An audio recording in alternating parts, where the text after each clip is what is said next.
Happy anniversary ঠাম্মা দাদু। সানারটা বেশ ভালো হচ্ছে। ও হো কটা পড়লাম যে আমরা এতগুলো আম পেরেছে দিব্যেন্দু। ইমন তো ভালোই চাপিয়ে নিয়েছে। গুড মর্নিং এভরিওয়ান, কেমন আছো সবাই? আশা করছি সবাই খুব ভালো আছো আর সুস্থ আছো। তোমাদের সবাইকে আর একটি নতুন ভিডিওতে অনেক অনেক স্বাগত আর ভালোবাসা জানাই। দেশে থাকাকালীনের এটা একটা লং ভিডিও এখন তোমাদের সাথে শেয়ার করছি, তবে এটাই লাস্ট লং ভিডিও। এরপর কিন্তু মুম্বাইয়ের কন্টিনিউ ভিডিওগুলো আসতে থাকবে। কিছু ভালোবাসার মানুষদের জন্য এই ভিডিওগুলো এখনও দিয়ে যাচ্ছি, যারা এই ভিডিওগুলো নিয়ে আশায় আছে। জানি না তোমাদের সবার কেমন লাগবে, আশা করছি ভালোই লাগবে। এই দিনটা আমাদের কাছে খুবই একটি আনন্দের দিন ছিল। সকালে ঘুম থেকে উঠে প্রত্যেক দিনের মতো বাসি কাজগুলো করছিলাম, তবে মনে অনেকটা আনন্দ নিয়ে। আমরা যাব দুদিনের জন্য একজনদের বাড়িতে। তো কোথায় যাব তোমরা অনেকটা টাইটেল আর থাম্বনেল দেখে বুঝে গেছো। তো সকালে কাজবাজ সেরে আমি স্নান করে রেডি হয়ে গেছি, তবে ছেলে মেয়ে এখনো ঘুম থেকে ওঠে না, ওদের জামা কাপড়গুলো গুছিয়ে নিচ্ছি। তোমরা ভিডিওটা শেষ পর্যন্ত দেখতে থাকো। Hello everyone, welcome back to my channel. কেমন আছো তোমরা সবাই? আশা করছি সবাই খুব ভালো আছো, সুস্থ আছো, আমরাও ভালো আছি। তো আজ হচ্ছে মঙ্গলবার। তো আজকে আমার বোনের বাড়িতে মানে ওদের আর কি দেশ পুজো আছে মায়ের, তো ওখানে যাচ্ছি। কালকে যাওয়ার কথা ছিল, কালকে যাওয়া সম্ভব হয় না যেহেতু বুদ্ধ পূর্ণিমা ছিল। তো আজকে আমরা চারজন ওখানে যাচ্ছি। তোমরা সঙ্গে থাকো আর ভিডিওটা দেখতে থাকো, আশা করছি ভালো লাগবে। তো চলো যাওয়া যাক। কিন্তু ভালো লাগছে তো বাবা।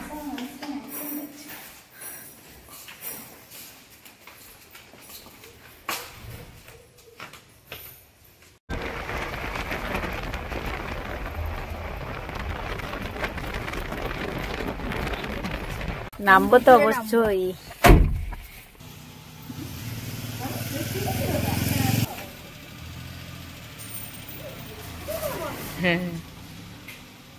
বাবা কি আদর, কি ভালোবাসা, কি ভালোবাসা গো। জল খেতে বলেছিলে, খাবে না? আমরা শীতলা মন্দিরে যাচ্ছি। ওই যে শোনা যাচ্ছে গান হচ্ছে। বাবু ছাতাটা মাথায় দিয়েই আছে।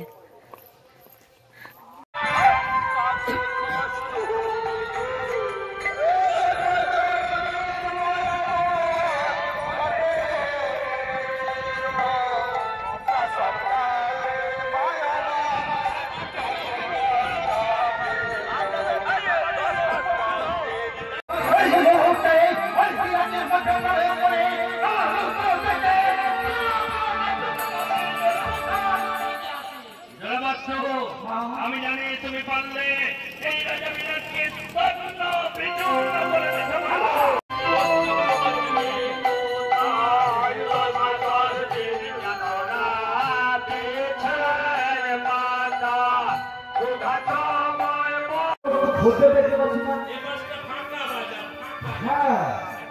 কেটে এলো আমার মা একটা জার্সি বাছুর দিয়েছে। ও আচ্ছা আচ্ছা আচ্ছা, তারপর আমার ছেলেও হলো। হ্যাঁ হ্যাঁ, ভালো খায় এখন মেয়েদেরকে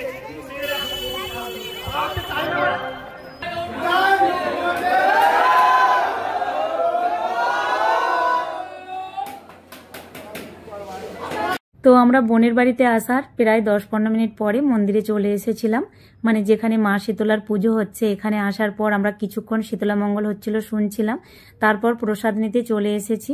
এখানে হাজার হাজার ভক্তের প্রসাদের ব্যবস্থা আছে। বোনেদের বাড়ি থেকে বেশি দূরে না, 10 মিনিটের রাস্তা। এখানে আদি আর ইমনির স্কুল, ওরা দুজনে আসে। এখানে প্রাইমারি স্কুলও আছে, হাই স্কুলও আছে। তো এই জায়গাটা না আমাদের খুব ভালো লেগেছে। তবে খাওয়া দাওয়ার পর এখন হাত ধুতে এসেছি। এখানে এসে না ভাগ্নির সাথে দেখা হয়ে গেল, মানে আমার ছোট ননদের ছোট মেয়েকে এখানে পাশেই দিয়েছে, মানে আমার বোনের বাড়ির পাশেই। তারাও এসেছে। তো আমরা সবাই মিলে, এখানটা বেশ সুন্দর হাওয়া দিচ্ছিল, দাঁড়িয়ে দাঁড়িয়ে সবাই মিলে গল্প করছিলাম। আমার বোনের বাড়িটা কোথায় একটু তোমাদেরকে বলি। এটা পূর্ব মেদিনীপুর পড়ছে, মানে খুকুরদহর পাশেই যে মালিদা আছে সেখানে আমার বোনের বাড়ি। তো এটা প্রথম বছর ওদের পুজো হচ্ছে, মানে গ্রামের মানুষজন তাদের পছন্দ মতো জায়গায় মাকে নিয়ে এসে এখন পুজো করছে 10 বছর পর। তাই এখনো মন্দিরটা হয় না, মন্দিরটা মানে সময় লাগবে তৈরি হতে, এই শুরু হয়েছে। তো তাই এইভাবেই এই বছর আর কি পুজো এখানে হচ্ছে।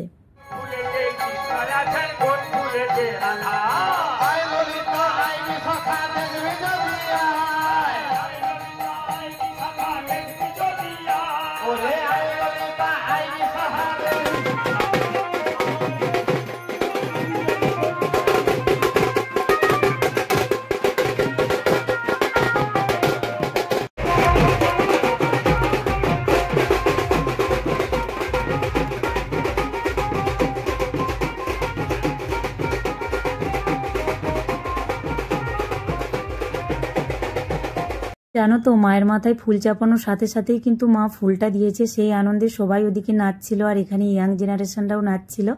তো আমরা এখানটা বসেছিলাম, খুব সুন্দর হাওয়া দিচ্ছিল, বাড়ি যেতে ইচ্ছে করছিল না। চলো আদি চলো, আবার আসবো আমরা, এসে আমরা ফুচকা খাবো বাবা। বাড়িতে আসার পর শাড়ি চেঞ্জ করে একটা সুতির শাড়ি পরে নিয়েছি, তবে তার আগে একটু স্নান করে নিলাম। সেই বাড়ি থেকে স্নান করে এসেছিলাম, গরমের দিন বুঝতেই পারছো। আর রাজবাবু ওদিকে ঘুমিয়ে গেছে, আর এই বাচ্চা দুটোর চোখে ঘুম নেই। দু ভাই এখন বোনের মোবাইলটা পেয়ে মনের সুখে মোবাইল দেখছে। বোন এখন সাবমার্সেলটা অন করে খাবার জলটা ভরে নিচ্ছে, এরপর সন্ধ্যা আরতি করবে। আর কত সুন্দর হাওয়া দিচ্ছে দেখো। মাসিমা মেসোমশাই এখনো মন্দির থেকে আসে না, তবে এখানে এসে জানতে পেরেছি যে মাসিমা মেসোমশাইয়ের আজকে অ্যানিভার্সারি। তাই রাজবাবু আমাকে বলছে দিব্যেন্দুকে ফোন করে বলো একটা কেক নিয়ে আসার কথা।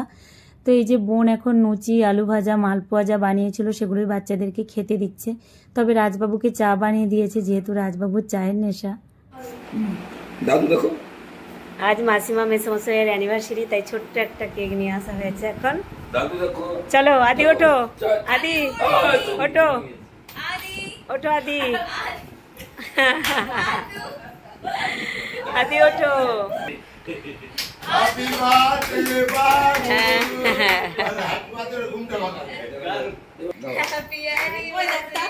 দেখো তো, দেখো মাসি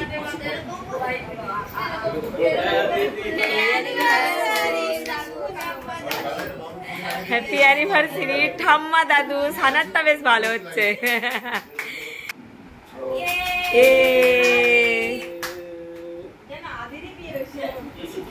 বাবা তুমি মাকে একটু খাওয়া, মা একটু খাইতে বাবা। হ্যাঁ, আজকে দুজন দুজন। হাই মেসোমশাই, কি হলো?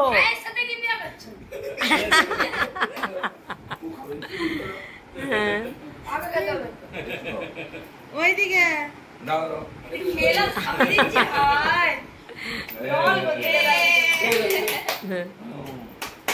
খালা কেক লাগিয়ে দে বাবু, খালা কেক লাগিয়ে দে। আমি এখানে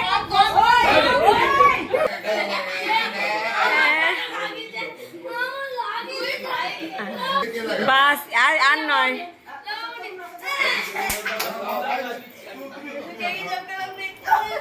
বাবা এটা পুষে দাও তো, একদম জেলে গেছে। এখানে দুপুরে বেলা শোনা তুলে দাও, তুমি বিছানায় তুলে দাও বাচ্চাটা।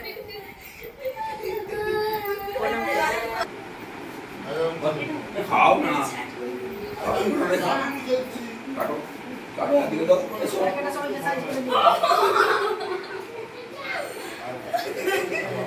কথা কো, এসো দাদু, এসো দাদু, এসো কথা কো। তোমার ছোট করে দিচ্ছি, চলো হ্যাপি অ্যানিভার্সারি 50 বছরে। ভালো করে দেখা করো। হ্যাঁ 150 লোক খাওয়ানো হবে। বাবু যখন বলছো কত চিস তো গায়ে মাখাচ্ছ কেন? দাও তুলে দাও। এগুলো তোমরা খেয়ে নাও, সেই টুকুন কেটে খেয়ে ভাই নাও। বোনের ওগুলো করবো। সকালে উঠি সোনার দর্শন। Good morning everyone. এটা পরের দিনের সকাল। সকালে ঘুম থেকে উঠেই দেখছি প্রত্যেকে যে যার সাথে তার কাজে ব্যস্ত। বোন তো বাসি কাজ করছে, আর দিব্যেন্দু দোকানে চলে গেছে, ইমনও তার পড়াশোনায় ব্যস্ত, আর এদিকে আদিও খুব ভোর ভোর ঘুম থেকে ওঠে, ওর ছোটোর থেকে অভ্যাস। রাজবাবুও জানো বাড়িতেও যেমন সকাল সকাল উঠে, কোথাও গেলেও উঠে যায়। তো আমার আগেই উঠেছে, আমি ওদের পরে উঠেছি। আর এখানে আদি দেখো কি করছে, আমাদেরকে ঘিরে ঘিরে নিয়ে ঘুরছে, বাই চান্স আমরা বাড়ি না চলে যাই, তো সেই জন্য। আদিদের তো অনেক আম হয়েছে গাছে, পুরো হাত দিয়ে পাড়া যাবে আম। আদি আদি, সে ওপরের ছাদে গেলেও তো হাত বাড়িয়ে আম পাড়া যাবে। ওই দেখো উপরে, ওই দেখো, ওই দেখো। বোন এখন সবার জন্য বানিয়েছে ঘুগনি। আজকে ব্রেকফাস্টে আছে পাউরুটি, ঘুগনি আর মিষ্টি। তবে বরাবরই আমার কিন্তু একটু ঘুগনির সাথে মুড়ি খেতে বেশি ভালো লাগে, আর ওরা তো মুড়ি খেতে পছন্দ করে না, বোন জানে। তাই পাউরুটির সাথে ওরা ঘুগনি খাবে। আমরা সবাই ঘুগনি খেতে ভালোবাসি, এবং বোনের ছেলেরাও কিন্তু ঘুগনি খেতে খুব ভালোবাসে। তাই বেশিরভাগ সময় বোন কিন্তু ঘুগনিটাই বানায়। তো চলো এখন খাওয়া দাওয়া করে নিই। তো খাওয়া দাওয়া করার পর না একটু শুয়ে গেছিলাম, কেন জানি না, আমার না ঘুম ধরে গেছিলো। তো দিব্যেন্দু দোকান থেকে এসে আম পাড়তে এসেছে সবাই। তো রাজবাবু আমাকে ডাকছিল, আমার ঘুমই ভাঙছিল না। এখন ঘুম থেকে উঠে আমি আসছি ওদের জন্য। ও হো, কটা পড়লাম? দুটো। আর মেসো এখানে কত পেরেছে দেখ, অনেক হয়ে গেছে নিচে। পড়লে সেটা আলাদা। রাজবাবু এখন আম গুড়োচ্ছে গাছের তলায়। এই দৃশ্য প্রথমবার আমি দেখলাম। আর বনের করো না, সাপ টাপ থাকবে। আদি সাইকেল চালা, চালা আদি। দাঁড়া, আজ আম নিয়ে যাবে। এক ব্যাগ আম হয়ে গেছে আমাদের। দুইজনে গামছা পরে কাজের দেশের মানুষ তোমরা গো। ইমন আমি ভালো পটিছি না? যোগাই মাদাই দুই ভাই গামছা পরিয়া আম পাড়িতে আসিল। এত গরম হইয়াছে, তাই জন্য এক ব্যাগের বেশি আম নাহি পারিতে পারিল।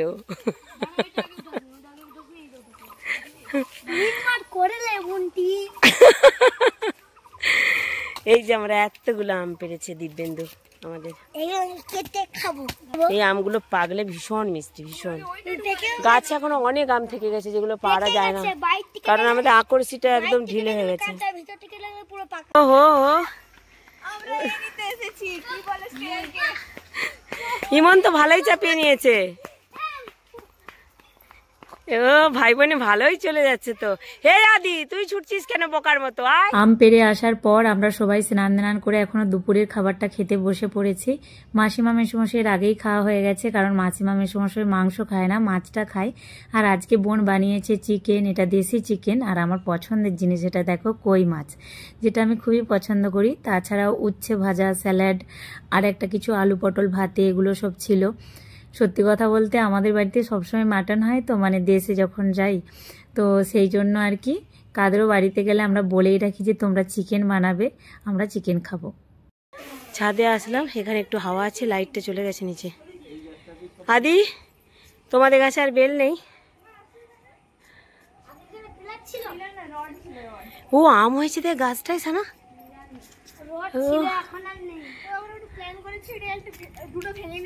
ইস, আম মাখা করলে তো ভালো হতো দুপুরে এসে এখানে।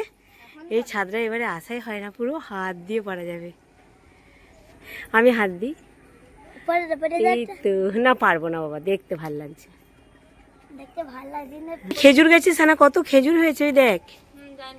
তাল গাছ ওই ওই যে দূরে জুম আউট করে দেখায়, ওই খেজুর। আর এই যে তাল গাছে কত তাল হয়েছে। তোমাদের তাল গাছ? মুম্বাই আমাদেরকে কিনে খেতে হয় বাবা, তোমাদের এখানে তো সব পাওয়া যায়। লাকি গার্ল নয়, লাকি বয়। আর এই দিকটাতে পুকুর দেখা যাচ্ছে, দেখো এটা পুকুর।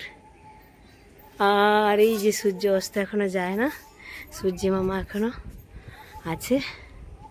আর সন্ধ্যের পর এই গেটটার সামনে একটু দাঁড়িয়েছিলাম, দেখছি এই ফুল গাছের ওপর যখন লাইটটা পড়ছে কি অপূর্ব লাগছে দেখতে। দেখো, এটা হচ্ছে পঞ্চমুখী ফুলের গাছ, সবুজ রঙের পাতাগুলো আর লাল লাল রঙের কুড়িগুলো হয়েছে, কি সুন্দর লাগছে দেখতে।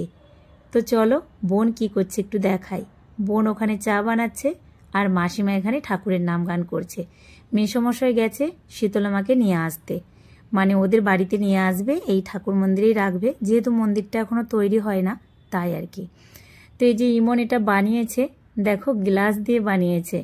তো এটা লাইট জ্বলে, তোমাদেরকে একটু জেলে দেখাই। এই দেখো কি অপূর্ব লাগছে দেখতে। তবে জানো তো আমরা বাড়ি যাব বলে যেতে পারছি না, একটু টেনশনে আছি। আদি কিছুতেই যেতে দিচ্ছে না। ইমন এখন একটু বড় হয়ে গেছে, ও বুঝে গেছে, তাই আদির ঘুমানোর আমরা অপেক্ষা করছিলাম। বোন রান্না বান্না করেছে, আমরা কিন্তু গাড়ি বলেছি অনেকটা রাত্রিতে, সেটা আদি জানে না। তো আদি ঘুমিয়ে গেলেই আমরা খাওয়া দাওয়া করে বেরিয়ে যাব, তাই খাবার দাবারটা খেয়ে নিচ্ছি এখন রাত্রিতে।